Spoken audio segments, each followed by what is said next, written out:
What's going on, YouTube? Welcome back to Eastside RC. Today, y'all, we're going to be taking a little look at my 40 build. As you can see behind me here, I've got it started, and I've run into a couple issues that I wanted to share with you guys, and a couple little modifications that I'm going to be making to this thing, and that I've had to make to this thing. So let's check it out.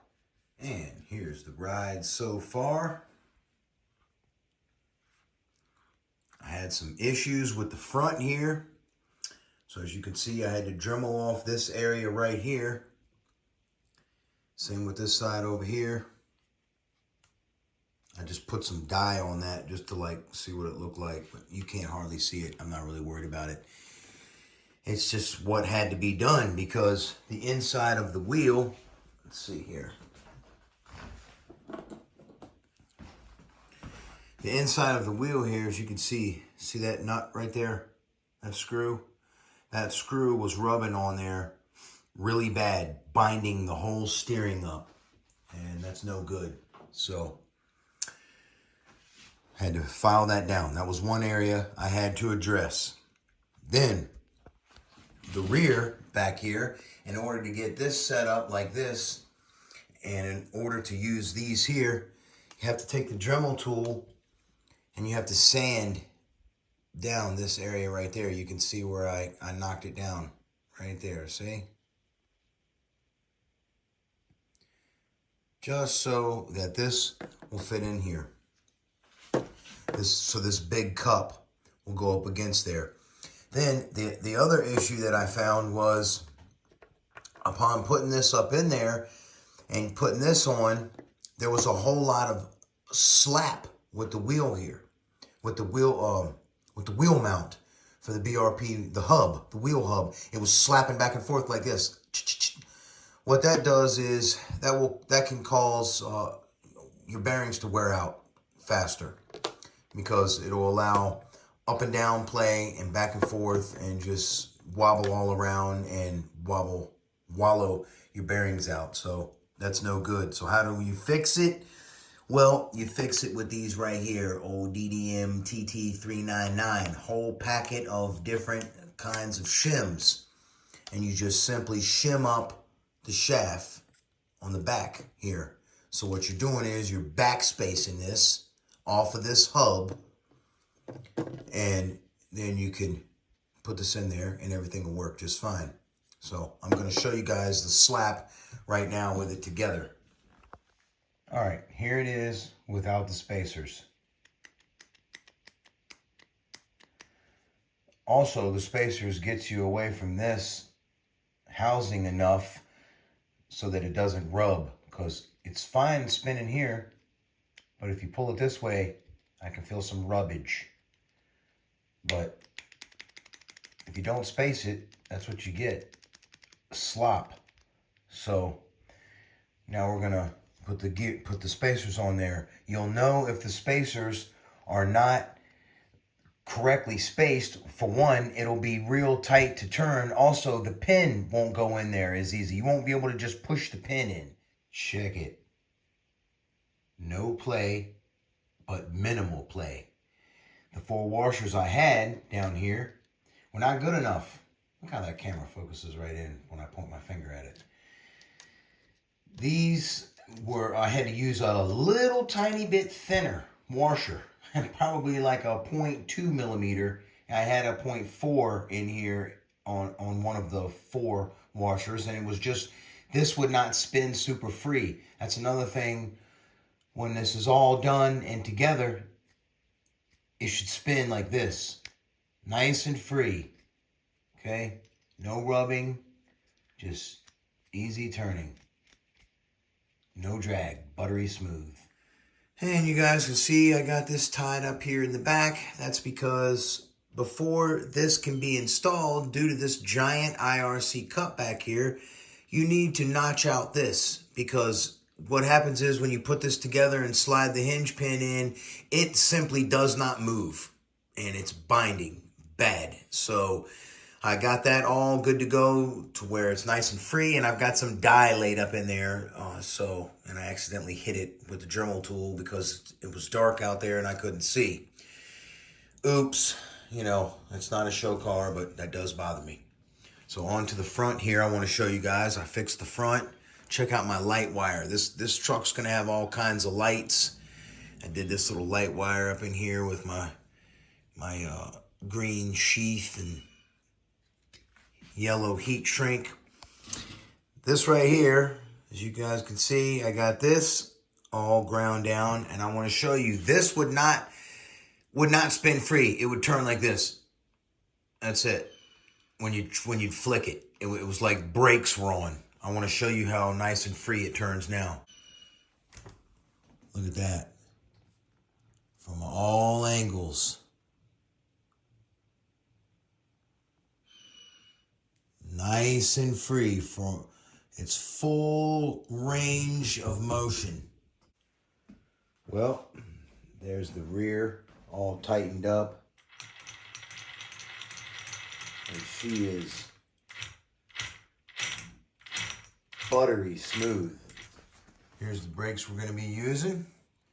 And we're going to be adding these springs in between the brakes to keep the brakes pads separated. We're going to be using the Taylor RC Longy McDongy brake cam. And in order to make this work, you need to take this part of your stock brakes and chisel off this pad right here so that you're going to be just using this caliper piece.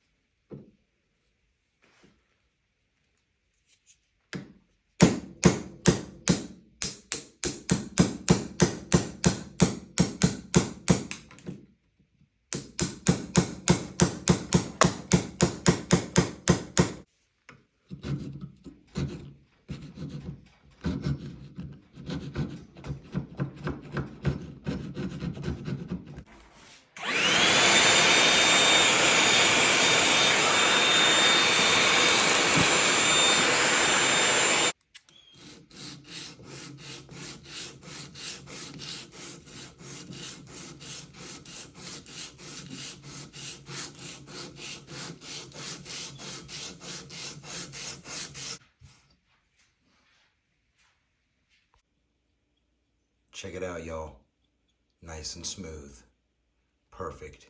And this piece will go right on the back and slide right up in there like swimwear. All right, y'all. Got the brakes mocked up. Look how smooth they run.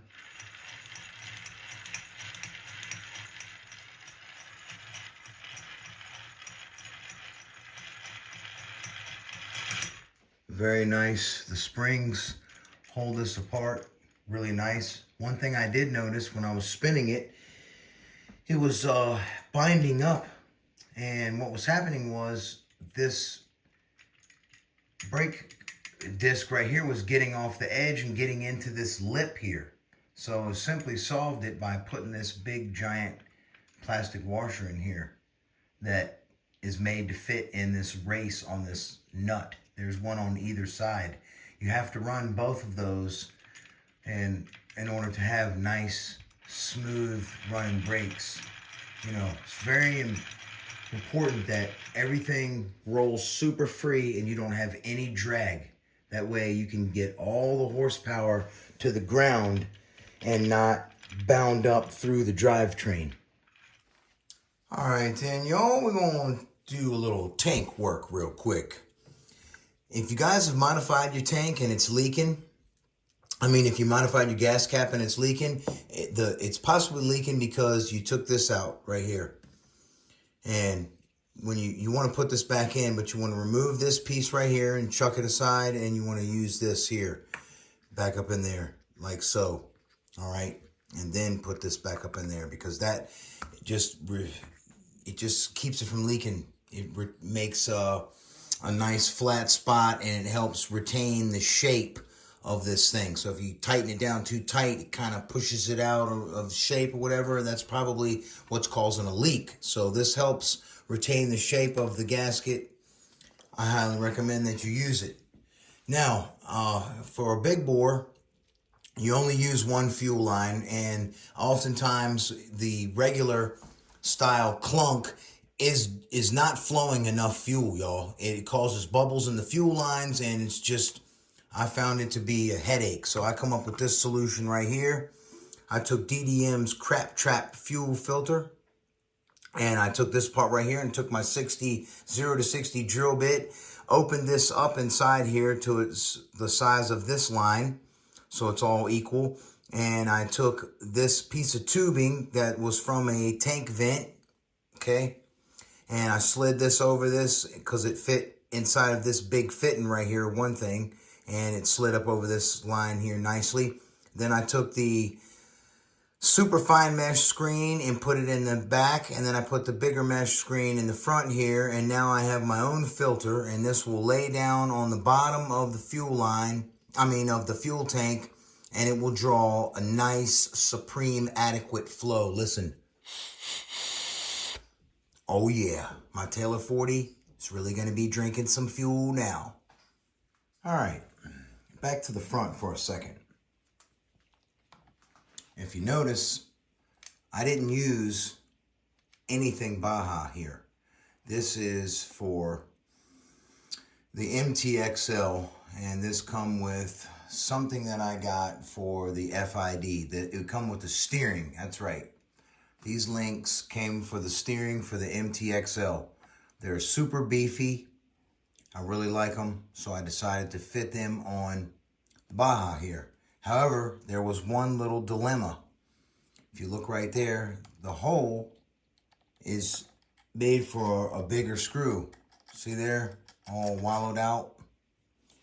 Well, I went to Lowe's and I got me some brass tubing, and I made me a sleeve, and it works perfectly. Let's put this in here like so. No more wobble. All right, and then I can put it up in there, tighten it on down, and it'll be good to go, son. There's my gas tank all installed. You're going to need to take this piece right here, and you're going to need to cut it, and you're going to need to use these pieces right here for here and on the other side as well to get things mounted up tight and right, son. So we're going to do that right now. Well, guys, I can't go any further. The engine will not fit the car because, see this right here? That was in the way. Also, this was in the way. I notched the chassis right here for the coil and got that out of the way, and still, it still would not work. The engine still would not fit in here. These two screws would line up, this screw would not line up, and this screw right here would not line up as well. Oh, it's all due to this right here hitting the back of this. So how do you solve it? Well, you could pull this screw out here and grind that back of that off. Nope, I'm not doing that. That's not what I'm doing, guys. So I'm going to have to take this whole rear end back apart and get rid of my buttery smooth transmission. And I'm going to have to go with a Taylor RC transmission because it has been clearanced all back here for big bores in Bajas without any issues. So you don't have to grind any, do any grinding. All right. So that's going to do it for this video, y'all. Have a blessed one. I'll see you on the next one. Eastside RC is out.